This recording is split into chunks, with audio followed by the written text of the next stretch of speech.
ตั้งหน้าพันขยายให้กำลังป้องกันความสงบมีความเข้มแข็งเทละก้าวสบายดีท่านผู้ชมที่เคารพเพื่อนสหายนายและพลตำรวจที่หักแพงทุกๆท่านขอต้อนรับทุกๆท่านเข้าสู่รายการเลี้ยงดูกำลังออกอากาศทุกๆวันจันทร์ตั้งแต่เวลา 8:30 น. หา 9:00 น. ทางสถานีโทรภาพป้องกันความสงบท่านผู้ชม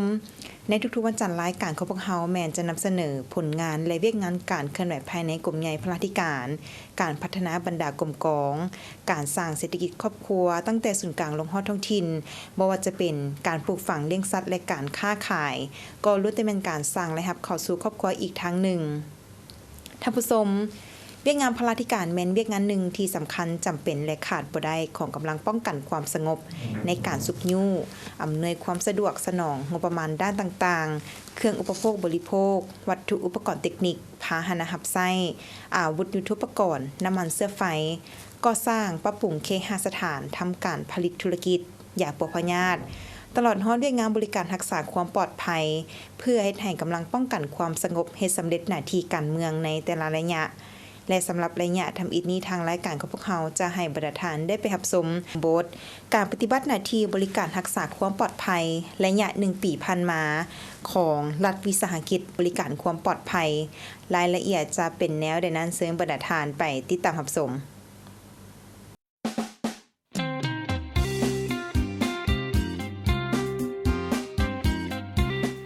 รัฐวิสาหกิจบริการความปลอดภัยแม่นวิสาหกิจของรัฐมีฐานะเทียบเท่ากับบรรดากรมและเทียบเท่าอ้อมข้างกรมใหญ่พระธิการป้องกันความสงบสร้างตั้งขึ้นในวันที่16 กุมภาพันธ์ 1998 สำนักงานตั้งอยู่ถนนซำเคบ้านโนนสง่าเมืองไซเศรษฐานครหลวงเวียงจันทน์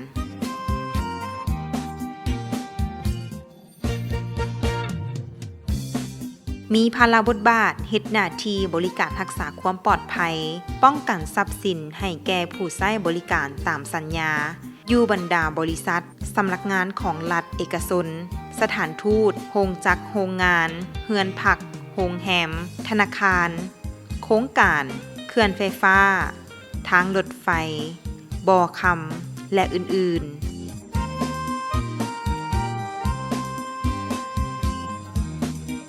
รัฐวิสาหกิจลาวบริการความปลอดภัยได้สร้างตั้งขึ้นมาเพื่อเฮ็ดหน้าที่บริการรักษาความปลอดภัยสกัดกั้นและต้านปรากฏการณ์ย่อท้อที่อาจจะเกิดขึ้นในสังคมเฮ็ดให้ขั้นรากฐานมีความสงบปลอดภัยอำนวยความสะดวกให้แก่นักลงทุนสามารถดำเนินกิจการสะดวกปลอดภัยทั้งนี้ก็เพื่อเป็นการสร้างเวียกเฮ็ดงานทำให้ประชาชนผู้ที่มีความต้องการอยากเป็นส่วนหนึ่งในการบริการรักษาความปลอดภัยเพื่อเป็นการสร้างรายรับให้ประชาชนผู้ที่บ่มีวิชาชีพมาฝึกเป็นกำลังรักษาความปลอดภัยสร้างให้มีแนวคิดอุ่นเอียนทุนเทียงเชื่อมั่นต่อการนำของภาครัฐประกอบส่วนเข้าในเวียกงานป้องกันความสงบทั่วปวงชน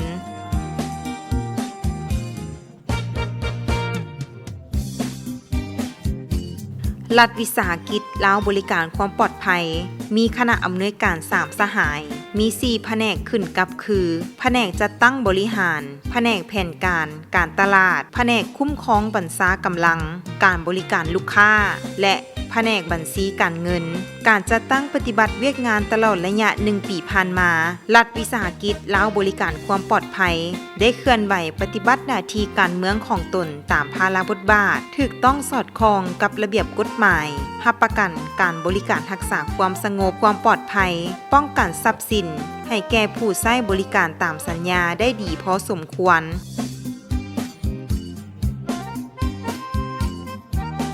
แสดงออกเวียกงานจัดตั้งบริหารได้เป็นเสนาธิการด้านเวียกงานพักพนักงานนำพา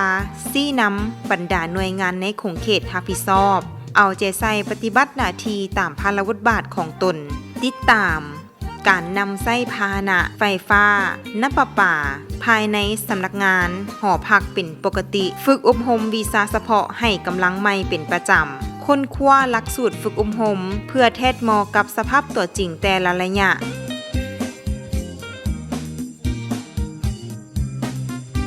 วียกงานแผนการตลาดสามารถดัดปรับค่าบริการเพิ่มขึ้นจำนวนลูกค้า166สัญญาปัจจุบันมีกำลังรักษาความปลอดภัยจำนวน379คนค่าบริการต่อเดือนเฉลี่ยบรรลุได้ 2.7 ตื้อกีบได้สมทบกับแผนกที่เกี่ยวข้องในการแก้ไขเหตุการณ์ต่างๆและเป็นเจ้าการทวงหนี้นำลูกค้าที่ยังค้างชำระตามสัญญาให้สำเร็จโดยไวเวียกงานคุ้มครองบรรษากำลังและการบริการลูกค้าถือเป็นเวียกงานสำคัญต้นต่อของการดำเนินธุรกิจได้เอาใจใส่คุ้มครองบรรษากำลังกวดกาศึกษาอบรมการเมืองนำพาแนวคิดให้ผู้เฮ็ดหน้าที่บริการรักษาความปลอดภัยให้มีความรับผิดชอบสูงต่อหน้าที่การเมืองของตนปฏิบัติระเบียบวินัยเข้มงวดมีสติระวังตัวสูงในการเฮ็ดหน้าที่ป้องกันเวรยามเพื่อเฮ็ดให้จุดยามต่างๆมีความสงบและมีความเป็นระเบียบเรียบร้อยเฮ็ดให้ลูกค้ามีความเชื่อมั่นและไว้วางใจหลายขึ้นกว่าเก่าเวียกงานบัญชีการเงินได้คุ้มครองรายรับรายจ่ายถูกต้องตามระเบียบการเงินสามารถเบิกจ่ายเงินเดือนให้พนักงานทันเวลาปฏิบัติพันธะให้รัฐถูกต้องตามระเบียบการสภาพการเงินมีความคล่องตัวการเคลื่อนย้ายเก็บรักษาเงินการคิดไล่การเบิกจ่ายแม่นปฏิบัติถูกต้องตามหลักการบัญชีและสรุปรายงานประจำทุกๆ10วันใน1ปีผ่านมาเก็บรายรับค่าบริการทั้งหมด 32.6 ตื้อกว่ากีบรายจ่ายทั้งหมด 32.3 ตื้อกว่ากีบสำหรับข้อสะดวกย้อนมีนิติกรรมของรัฐบาลแห่งสาธารณรัฐประชาธิปไตยประชาชนลาวเป็นบอนอิงในการจัดตั้งปฏิบัติย้อนคณะนำกระทรวงป้องกันความสงบและคณะนำกรมใหญ่พลาธิการถือความสำคัญเวียกงานรักษาความสงบในสังคมขันหักฐานซี่นำบรรษาใกล้สิทธิติดแทศเป็นปกติต่อเนื่องเฮ็ดให้การเคลื่อนไหวดำเนินธุรกิจถูกต้องตามภาระบทบาทของตนมอบพันธะให้รัฐตามระเบียบการเป็นปกติย้อนคณะอำนวยการและพนักงานวิชาการมีบทเรียนประสบการณ์ดำเนินธุรกิจและเอาใจใส่ปฏิบัติหน้าที่เวียกงานตามการมอบหมายเฮ็ดให้สังคมรับรู้เชื่อมั่นเชื่อถือและไว้วางใจในการใช้บริการหลายขึ้นส่วนข้อยุ่งยากเวียกงานดำเนินธุรกิจรักษาความปลอดภัยในปัจจุบันพบปัญหาขาดกำลังแรงงานหลายเพื่อประกอบใส่หน้าเวียกที่ลูกค้าต้องการพอแรงงานคนลาวไหลออกนอกประเทศเป็นส่วนใหญ่รวมทั้งถูกผลกระทบทางด้านเศรษฐกิจการเงินและเกิดมีคู่แข่งทางธุรกิจขึ้นหลายรายละเอียดเพิ่มเติมท่านพันโทบรรจงศรีดาวงศ์เลขาหน่วยภาคฮักฐานหัวหน้าอำนวยการรัฐวิสาหกิจลาวบริการความปลอดภัยได้ให้สัมภาษณ์ต่อรายการว่า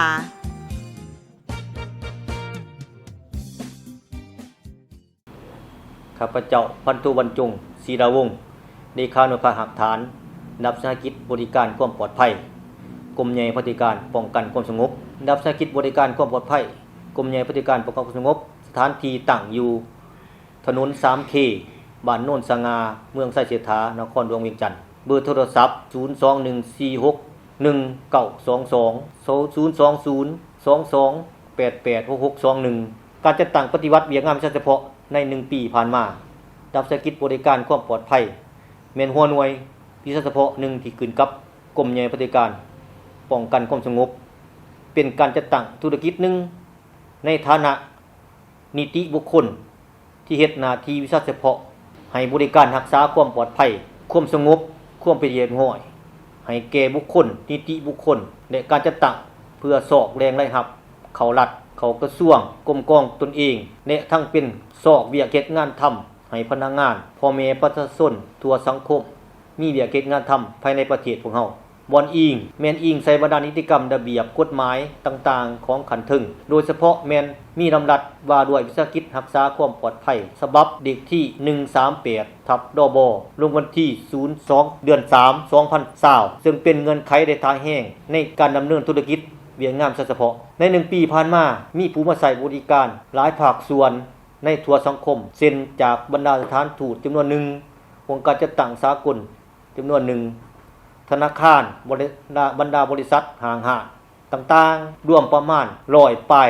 สัญญาซึ่งมีบริการ8ชั่วโมงต่อวันละ3กะมีบริการรักษาความปลอดภัยตามสัญญาประมาณ600ป้ายสหายซึ่งมาจากหลายภาคส่วนโดยการรับคัดเลือกเข้ามาจากภาคส่วนต่างๆตามระเบียบของรัฐวิสาหกิจบริการความปลอดภัยวางออกและความต้องการของลูกค้าตัวจริงใน1ปีผ่านมาสามารถสร้างรายรับจากค่าบริการได้32,658 กว่าล้านกีบซึ่งได้รับดังกล่าวแม้นได้มาใส่จ่ายในให้แก่ขายให้งานเงินเดือนแก่พนักงานแต่ละเดือนจ่ายภาษีอากรตามระเบียบการและจ่ายค่าบริหารภายในทั้งหมด32,341 ล้านกว่ากีบและแบ่งปันผลกำไรให้รัฐตามระเบียบการที่ได้กำหนดไว้ได้จัดตั้งปฏิบัติติดตามคุ้มครองและรับได้จ่ายตามข้อประตูเดียวเนาะตามระเบียบกฎหมายอย่างรัดกุมซึ่งมีระบบบัญชีจากภาคส่วนสหกรณ์นครหลวงเป็นผู้ติดตามเบียกงานก่อสร้างพื้นฐานโครงสร้างในระยะนี้แม้นมีแต่ได้ซ่อมแปลงบูรณะรักษาบรรดาหอพักแล้วก็ห้องการที่มีการเทเพและซ่อมแปลงห้องระบายน้ำที่ได้กระทบกับสถานที่ต่างๆที่ใกล้เคียงโดยนำใส่งบประมาณที่หาได้จากการนำใส่บริการนำใส่มาจากลูกค้าเพื่อมาใส่เข้าในเวียงงานดังกล่าวได้ปลุกระดมสุขอยู่พนักงานของรัฐวิสาหกิจบริการความปลอดภัยทุกสหายเอาใจใส่ประหยัดมัธยัติในการใส่ใจเนาะบ่ให้ดินกินฟุ่มเฟือยได้เอาใจใส่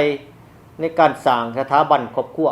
ของตนตามทางแห่งของไผละขอสรุปย้อนมีคณะพักคณะบัญชากรมใหญ่ปฏิการป้องกันความสงบเอาใจใส่สีน้ำในทางจัดตั้งปฏิบัติดำเนินธุรกิจเบียกงานบริการรักษาความปลอดภัยอย่างใกล้ชิดและย้อนมีระบบการจัดตั้งสีน้ำผ้าอย่างครบสุดมีข้อยุ่งยากเนาะเบียกงานดำเนินธุรกิจรักษาความปลอดภัยได้ยามนี้แม้นพบปัญหาขาดกำลังแรงงานเพื่อประกอบใส่เบียกงานให้ลูกค้าที่ต้องการเพราะเบียกงานรักษาความปลอดภัยผลิตภัณฑ์แม้นคนเป็นแรงงานตนโตสามารถบริการให้ลูกค้าได้แรงงานคนลาวส่วนหลายแม้นไหลออกไปเฮ็ดเบียกงานอยู่ต่างประเทศส่วนใหญ่ย้อนกระทบทางด้านเศรษฐกิจและมีหลายทางเลือกให้ในการใส่บริการจึงมีลูกค้าจำนวนหนึ่งแม้นได้ยกเลิกสัญญาในการใส่บริการทิศทางแผนการสู่สุดในต้นหน้าจะต้องได้พร้อมกันออกแห้งในการโฆษณาขนขวยให้ทุกสังคมในทั่วสังคมให้กลับหันมาใส่เฮ็ดเวียกในประเทศตนเองแต่สำคัญต้องให้นักธุรกิจพ่อค้าเช่าขายการจัดตั้งภายในและสากลต้องได้พร้อมกันกระตุ้นภาคเศรษฐกิจเพื่อพร้อมกันให้การยกค่าตอบแทนผู้ใช้แรงงานให้พ่ออยู่พ่อกินในตัวสังคมรัฐวิสาหกิจบริการความปลอดภัยกรมใหญ่ปฏิการป้องกันความสงบของพวกเฮาแม้นยังมีความต้องการพนักงานรักษาความปลอดภัยจำนวนหลายเพื่อมาประกอบใส่หน้าที่วิชาเฉพาะตามจุดที่ให้ลูกค้ายังมีความต้องการในนามคณะพักคณะบัญชาเฮียงห้องมายังพนักงานของพวกเฮาทุกสหายจงพร้อมใจปฏิบัติหน้าที่วิชาเฉพาะของตนที่ได้รับการมอบหมายมีความสามัคคีช่วยเหลือซึ่งกันและกันเพื่อให้สำเร็จตามขาดหมายที่วางไว้ขอขอบใจสำหรับทิศทางแผนการในต่อหน้าจะสืบต่อศึกษาอบรมการเมืองแนวคิดให้พนักงานรัฐวิสาหกิจลาวบริการความปลอดภัยมีแนวคิดอุ่นเอียงทุนเทียงต่อหน้าที่เวียกงานสืบต่อการพัฒนากำลังรักษาความปลอดภัยให้มีคุณภาพสร้างศูนย์ฝึกและโรงเรียนที่มีหลักสูตรครบวงจรสร้างให้กลายเป็นวิชาชีพเป็นมืออาชีพที่แน่นอนสืบต่อนำเอาเทคโนโลยีที่ทันสมัยเข้ามาช่วยหมุนเวียกรักษาความปลอดภัยด้วยการนำใช้สัญญาณเตือนภัยสัญญาณกันขโมยกล้องถ่ายรูปกล้องวงจรปิดที่มีการติดตั้งศูนย์บัญชารวมเพื่อควบคุมแจ้งเตือนเมื่อมีสภาพการเกิดขึ้นสืบต่อพัฒนาการขนส่งวัตถุมีค่าป้องกันใกล้ชิดบุคคลสำคัญงานเลี้ยงและงานอื่นๆให้มีความสงบและปลอดภัยห้อยส่วนห้อย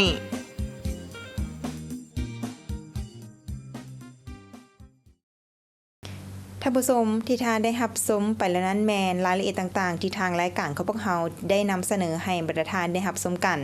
มาฮอดนี้เวลาของทางรายการของพวกเราก็ใกล้จะหมดลงแล้วขอขอบใจทุกๆท่านที่ให้เกียรติติดตามรับชมรายการของพวกเราสำหรับวันนี้ข้าพเจ้าห้อยโทนางมณีดาลัทธฟ้าสว่างพร้อมด้วยทีมงานรายการเลี้ยงดูกำลังต้องลาทานผู้ชมไปก่อนสบายดี